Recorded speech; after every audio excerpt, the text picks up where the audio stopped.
Hello दोस्तों, सभी को स्वागत है आप सभी का आपके चैनल इजी फिजिक्सिया में। तो आज हम लोग 9th के फिजिक्स वाले पार्ट में एक चैप्टर जो गति है उस पर आधारित कुछ प्रश्नों को हल करने वाले हैं। तेजी से हल करेंगे। पहला क्वेश्चन हमने लिया हुआ है, हमारे हाथ में एक किताब है जो बालाजी पब्लिकेशन की है और लगभग आप सभी के ग्रुप में या व्हाट्सएप चैनल में सभी प्रकाशन लगभग 8-10 प्रकाशन की किताबों का हमने एक्सरसाइज का फोटो आपको दिया है। आप उनको लगाइएगा और जो प्रश्न आपके नहीं लगते हैं उसे आप हमसे पूछ सकते हैं। क्वेश्चन नंबर बताया करें और फिर उस पब्लिकेशन की किताब बता दिया करें किस पब्लिकेशन की किताब है और उसका कौन सा क्वेश्चन नंबर है, या आप कमेंट में उस क्वेश्चन को लिख दिया करें या इमेज आप उसमें पोस्ट कर दिया करें, तो हम उसको जरूर हल करके आपको बताएंगे जो आपको समस्या होंगी। फिलहाल बालाजी पब्लिकेशन की किताब आज अभी हमारे पास है। इसमें पहला क्वेश्चन है, एक कार सरल रेखा में 5 मीटर पर सेकंड के वेग से चल रही है। पहले से चल रही है तो ये प्रारंभिक वेग है।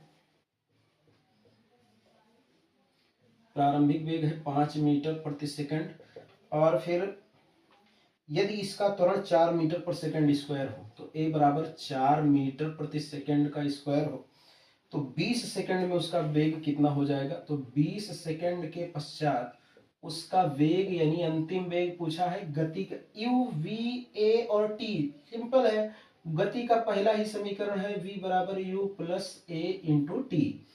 तो v ही ज्ञात करना है, u का मान 5, a का मान 4, t का मान 20। गुणा पहले होगा 20 गुणे 4 80 और 5 ये जुड़ जाएगा। आंसर आपका हो गया 85 मीटर प्रति सेकंड। ठीक है ना।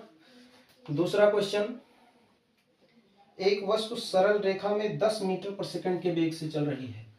तो इस बार जो इसको मिटाते रहेंगे।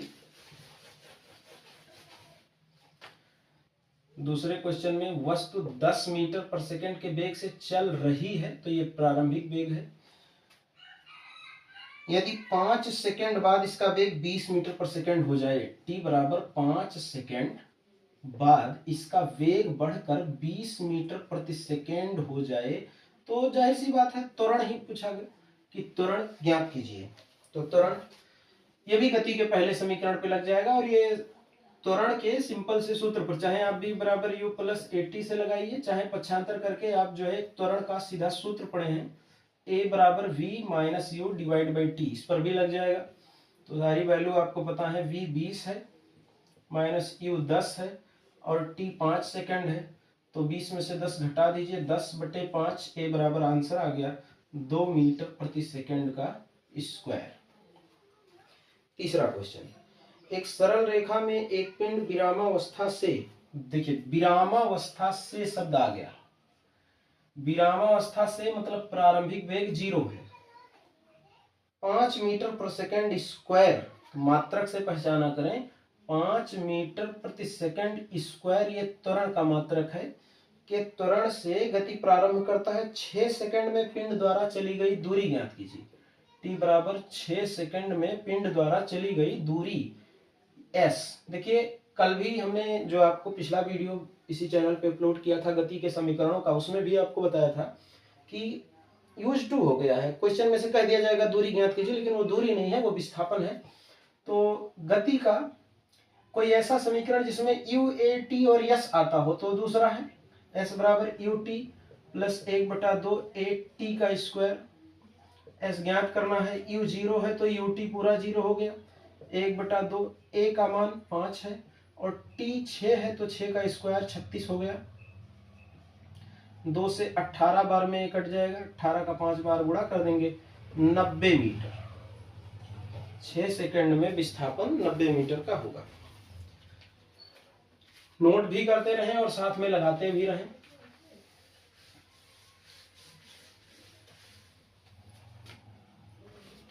क्वेश्चन नंबर 4, एक वस्तु विरामावस्था से 5 सेंटीमीटर पर सेकंड स्क्वायर के एक समान त्वरण से सरल रेखा में चलना। विरामावस्था तो u बराबर 0 तुरंत लिख लिया करिए। त्वरण का मान इन्होंने दिया है 5 सेंटीमीटर प्रति सेकंड का स्क्वायर। खैर सही तरीका यह है कि हम लोग पहले सेंटीमीटर को मीटर में बदल लिया करें, लेकिन अभी पहले देखते हैं कि पूरे क्वेश्चन को इन्होंने किस तरह से लिखा है, क्या पूछा है। कितनी देर में वस्तु का वेग 50 सेंटीमीटर पर सेकंड हो जाएगा। अंतिम वेग 50 सेंटीमीटर प्रति सेकंड और टाइम, वही टाइम पूछा गया है। तो देखिए जो त्वरण था वो सेंटीमीटर में था और अंतिम वेग भी जो है सेंटीमीटर में है, तो हमें मीटर में बदलने की आवश्यकता नहीं है। यू, वी, ए और टी गति का पहला समीकरण, बी बराबर यू प्लस ए टी, अच्छांतर करेंगे, a t is equal to हो जाएगा v माइनस यू, या t बराबर v माइनस यू और डिवाइड बाई ए। v का मान 50 सेंटीमीटर पर सेकंड और माइनस u का मान 0 है और हमें भाग करना है 5 सेंटीमीटर पर सेकंड स्क्वायर। मात्रक लिखने की आवश्यकता नहीं है, तो t बराबर दिख रहा होगा 50 में से 0, कोई फर्क नहीं, 50 रह जाएगा और 5 से भाग करेंगे तो 10 सेकंड के पश्चात इसका वेग बढ़कर 50 सेंटीमीटर पर सेकंड स्क्वायर हो जाएगा। नेक्स्ट क्वेश्चन है क्वेश्चन नंबर 5। यदि आपको स्पीड अधिक लगे तो आप जो है इस क्वेश्चन का सलूशन नोट करने के लिए वीडियो को पॉज कर दिया करिए, क्योंकि ड्यूरेशन बहुत लंबा हो जाएगा तो वीडियो अपलोड करने में दिक्कत होगी और आपको भी देखने में थोड़ा अच्छा नहीं फील होगा कि बहुत लंबा वीडियो है। 5वां, एक कार सरल रेखा में 20 मीटर पर सेकंड के वेग से चल रही है। जब ये रही है शब्द मिले मतलब वो प्रारंभिक वेग की बात कर रहे हैं। 20 मीटर पर सेकंड, यदि इसका त्वरण 5 मीटर पर सेकंड स्क्वायर हो तो ये बराबर 5 मीटर प्रति सेकंड स्क्वायर हो। पूछा गया है 50 मीटर की दूरी तय करने के बाद s is equal to 50 metre दूरी जब चल लेगा तब इसका वेग कितना होगा। अभी तक जो सवाल आप लगाते थे अगर उसमें अंतिम वेग दिया था, दूरी पूछा जाता था, टाइम पूछा जाता था, अब की टाइम है ही नहीं है। प्रारंभिक वेग है 20 मीटर पर सेकंड, त्वरण है 5 metre per second square, 50 metre की दूरी चलने के बाद वेग कितना होगा। तो एक ऐसा समीकरण हम लोग पढ़े हैं जिसमें यू, वी, ए और यस आता है, वो गति का तीसरा समीकरण है। v square is equal to u square plus 2as, अच्छांतर करिए, 2as is equal to v square minus u square. s पूछा गया है, सॉरी b ही पूछा गया है। b square is equal to u square, 20 का स्क्वायर 400 प्लस 2a का मान 5 है, s का मान 50 है। तो v square is equal to 400, 50 का 2 बार गुणा 100 और 5 बार फिर गुणा 500, 500 और 400 जुड़ जाएगा, हो गया 900। तो ये b is equal to under root 900, तो v बराबर आ जाएगा 30 मीटर प्रति सेकंड। ये 50 मीटर की दूरी तय करने के पश्चात इसका वेग बढ़कर 30 मीटर पर सेकंड हो जाएगा। नोट कर रहे होंगे आप इसे। हम आगे की क्वेश्चंस पर चलते हैं।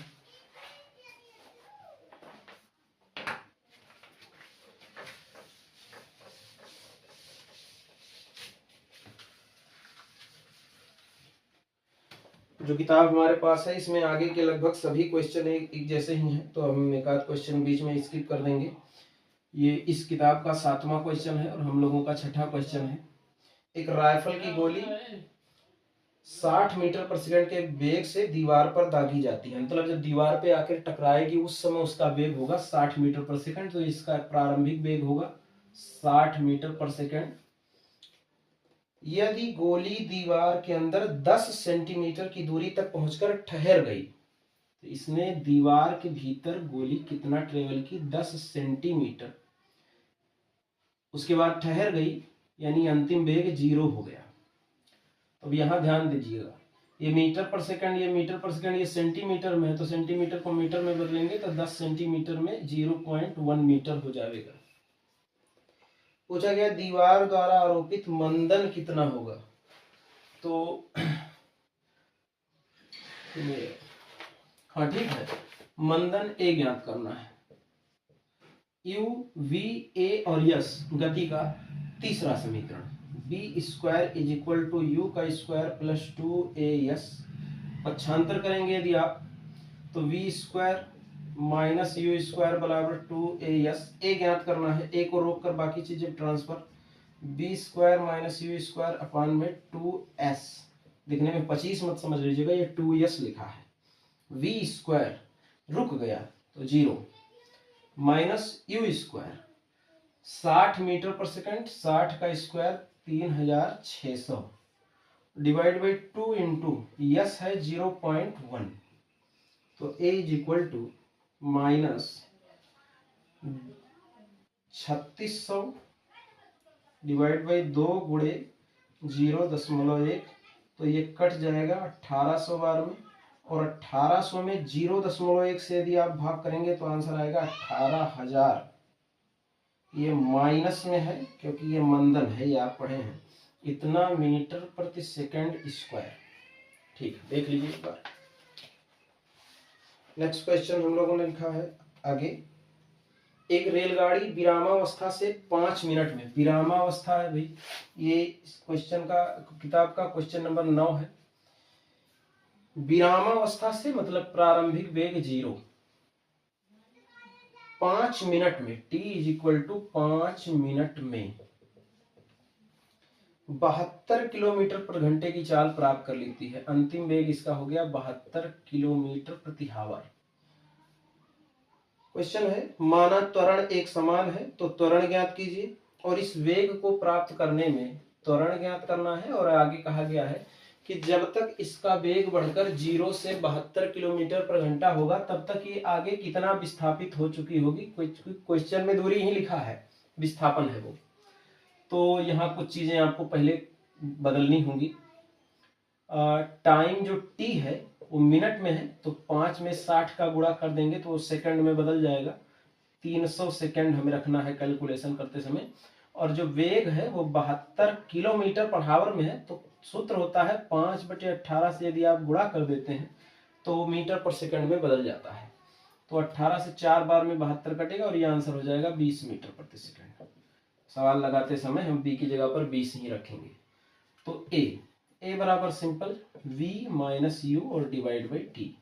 v का मान 20 है, u 0 था, और t 300 सेकंड है, तो a बराबर 20/300, एक 0 काट दीजिए और ये आ गया a बराबर 1/15 मीटर पर सेकंड स्क्वायर। भाग करने की मन कहे तो कर लीजिए, नहीं तो आंसर वही है, सही है। इतना वेग प्राप्त करने में कितनी दूरी तय कर लेगी, तो हमारे पास अब दो समीकरण है, चाहे आप s बराबर ut प्लस 1/2 at स्क्वायर से लगा दीजिए। u का मान 0 था तो 0 गुणे कुछ भी हो तो ये तो 0 हो ही गया, प्लस 1/2, a का मान 1/15 है, और t स्क्वायर 300 का स्क्वायर हो, 300 और गुणे 300, तो देखिए 15 का 2 में गुणा होगा 30, और 300 एक कट जाएगा 10 बार में, 10 गुणे 300 3000, 3000 मीटर विस्थापित हो जाएगी ट्रेन। आप 3 किलोमीटर भी लिख सकते हैं। हो गया ये क्वेश्चन।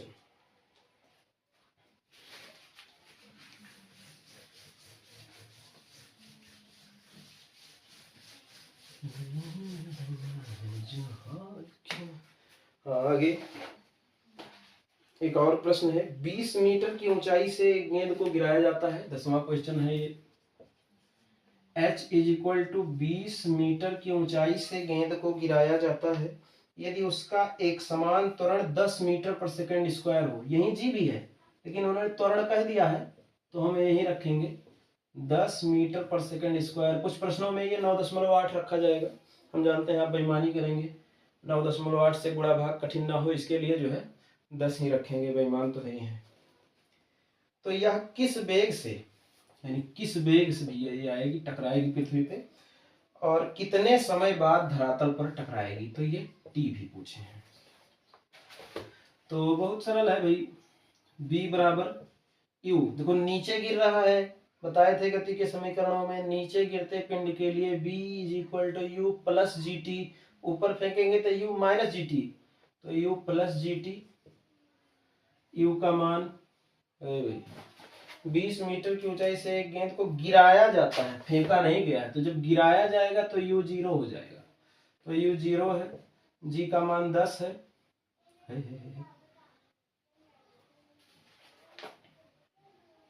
इसे नहीं लेगा, टी नहीं, टी भी पूछा गया है। तो रुक जाइए, पहले हम वेग निकाल लेते हैं। V square is equal to u square plus 2gh लगा देते हैं। तो v square is equal to u 0 है, तो 2, ये यू 0 है, प्लस 2 इंटू जी का मान 10, एच का मान 20। तो बी बराबर हो गया अंडर रूट, देखिए 2 दूनी 4, 1 0 2 0, 400। तो बी बराबर आ गया 20 मीटर प्रति सेकेंड। अब निकलेगा टाइम, बी बराबर यू प्लस ए टी से, यू प्लस जी टी से। तो v 20 आ चुका है, u 0 था, g का मान 10 है, इंटू टी सबको पता है t 2 ही आएगा, 2 सेकेंड। हो गया ये, सिंपल है सभी प्रश्न, बस आपको कंसंट्रेशन के साथ देख के और खुद से करना है। हम तो चाहते हैं कि जो बगल में आपको इमेज दिख रहा है वो तुरंत वीडियो पॉज कर दिया करिए और पहले खुद से लगा लिया करिए, और उसके बाद में फिर देखिए आपका सही है या गलत है। अच्छा, यहाँ एक और बात हम लिख दें नोट करके, भाई याद रखिएगा, क्योंकि यहाँ पिंड कुछ ऊंचाई से गिराया गया था। अगर धरातल से ही ऊपर फेंका जाएगा तो कुछ ऊंचाई जाएगा, फिर नीचे आकर गिरेगा, ऊपर थोड़ी लटक जाएगा। तो जब ऊपर जा करके नीचे आएगा, तब जब टी आएगा तो 2 गुना कर देना रहेगा। यदि पिंड धरातल से फेंका जाए, धरातल से ऊपर फेंका जाए,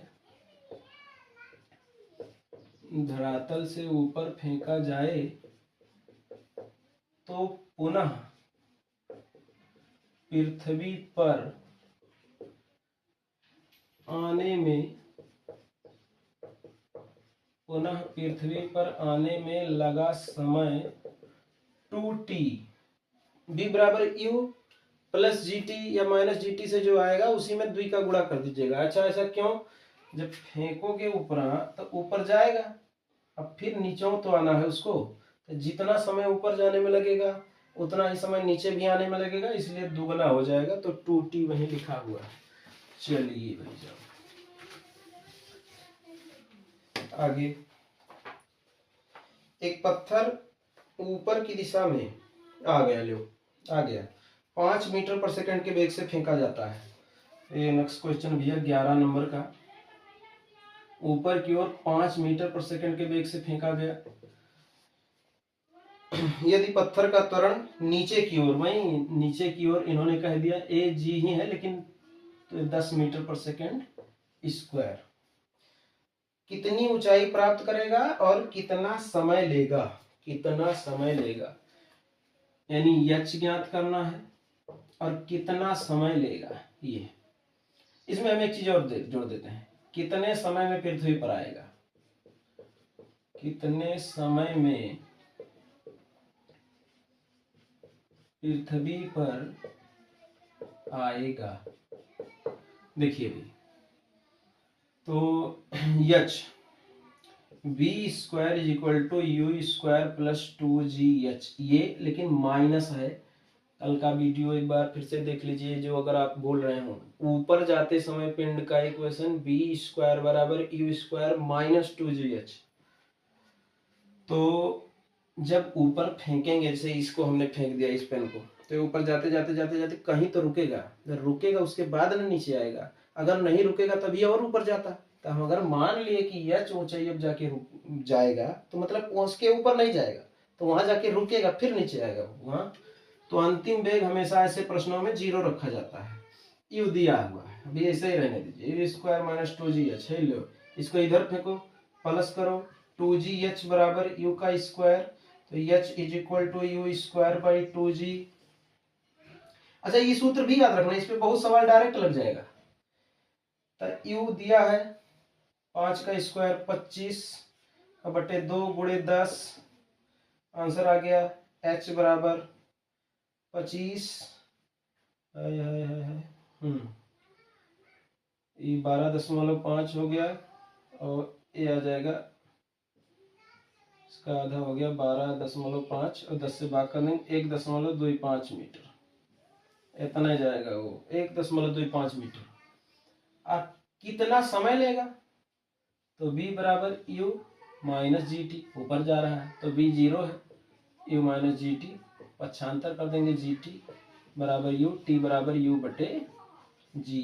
U दिया है, U 5 है, G 10 है, ओ लो आधा सेकंड चलेगा ये 0.5 सेकंड। और यहाँ हम जो जोड़ दिए थे कितने समय में पृथ्वी पर आएगा, तो इसी का 2 गुना कर दीजिए। पृथ्वी पर आने में लगा समय, पृथ्वी पर आने में लगा समय अगर ये पूछा जाए तो 2 स्मॉल टी गुणा कर देंगे 1 सेकंड हो जाएगा।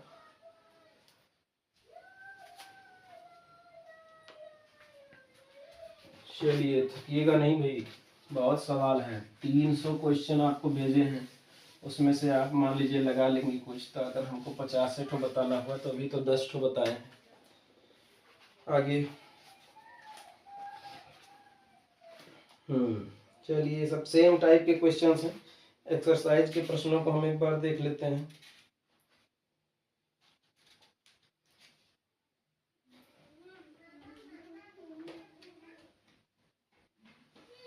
क्वेश्चन है, एक छात्र अपने घर से विद्यालय जाने में 30 मिनट का समय तथा वापस आने में 30 मिनट का समय लगता है। छात्र के घर से उसके विद्यालय की दूरी 2 किलोमीटर है। छात्र की औसत चाल एवं वेग, देखो ये प्रश्न हमने पढ़ दिया। हाँ ये बहुत सरल है। ऐसे प्रश्नों में चाल बराबर दूरी बटा समय होता है। तो जाते समय समय और आते समय समय, 2 बार समय समय बोल रहे हैं। जाने में लगा समय और आने में लगा समय दोनों जोड़ देंगे, और जितनी दूरी एक साइड से है उतने दूरी तो आते सारे समय में भी होगी। अब ये आप अपने ऊपर मत ले जाइएगा, क्योंकि वास्तविकता में ऐसा नहीं होता। बच्चे जाते समय तो थोड़ा जल्दी में रहते हैं, खींच खांच के पहुंचते हैं विद्यालय, आते समय खूब इधर उधर छुछुआते हुए आते हैं। मतलब अगर स्कूल जाते समय 3 किलोमीटर है तो आते समय 5 किलोमीटर दूरी तय कर लेते हैं। किसी मित्र को ड्रॉप करने चले गए, उसके साथ घूम लिया। ये क्वेश्चन एकदम फर्जी है, लेकिन है सही अपने आप, फिजिक्स के आधार पे सही है। अगर आपको घर से स्कूल जाने में 30 मिनट लगता है तो आने में पक्का 40-45 मिनट लग जाएगा। और क्या, आप बिताएंगे ना टाइम उधर उधर। तो जाते टाइम जो समय लगेगा उसको और आने में जो समय लगेगा दोनों जोड़ के कुल दूरी से भाग कर दीजिएगा। हाँ एक चीज हम यहाँ लिख दें, जब औसत चाल आया करे ना, औसत चाल, तो ऐसे लिखा जाता है कुल दूरी बटे कुल समय। तो ये आप कर लेंगे, उसको हम नहीं बता रहे। आगे बढ़ते हैं, औसत चाल का एक क्वेश्चन बता देते हैं। एक बस, यहाँ देखिए, एक बस 30 किलोमीटर की दूरी 60 km/h, यानी पहले जो 30 किलोमीटर की दूरी है, 30 किलोमीटर की ये जो दूरी है, ये बस गया 60 किलोमीटर/आवर की स्पीड से। अगले 30 किलोमीटर की दूरी 30 किलोमीटर, ए से बी 30 किलोमीटर है, तो यहाँ तेज स्पीड गया। अब आगे अभी 30 किलोमीटर इसको और जाना है, तो इधर स्पीड ये इसका घट गया, हो गया 30 किलोमीटर/आवर। आधा चल रहा है, सी तक गया। तो कह रहा है इस बस का औसत चाल ज्ञात कीजिए। तो देखो पहले तो हम ये बता दें, इधर ज्यादा तेज चल रहा है तो इधर इसको टाइम कम लगेगा T1, इधर ही मरायल स्पीड से चल रहा है तो कम समय लगेगा T2, जोहरी ज्यादा समय लगेगा। तो पहले T1 T2 निकालते हैं। एक सूत्र हम आपको बताए थे, ऐसे बताए थे, क्लास में बताए थे कि यहाँ चाल, यहाँ दूरी और यहाँ समय, जौन चीज का सूत्र चाहिए ना वो ढक लिया करिए। चाल को ढक लेंगे तो दूरी बटा समय, दूरी चाहिए तो चाल गुणे समय, और समय चाहिए अगर तो इसे ऊपर दूरी बटा चाल। तो समय बराबर दूरी बटे चाल से, इसे यूज करेंगे। तो समय हमने T1 मान लिया, दूरी कितना चलेगा 30 किलोमीटर, और बटे चाल है 60 किलोमीटर/आवर। तो दिख रहा होगा 30 से 60 कट जाएगा, 1/2 किलोमीटर से किलोमीटर कट जाएगा, ये हावर आया। ऐसे रहने दीजिए। अब फिर T2 निकाल लेंगे।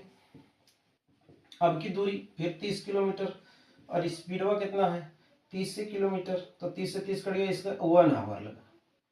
तो कुल समय हो गया 1/2 hour plus 1 hour is equal to 3/2 hour, 1.5 घंटा लग गई लिखा। औसत चाल बराबर कुल दूरी बटा कुल समय। तो औसत चाल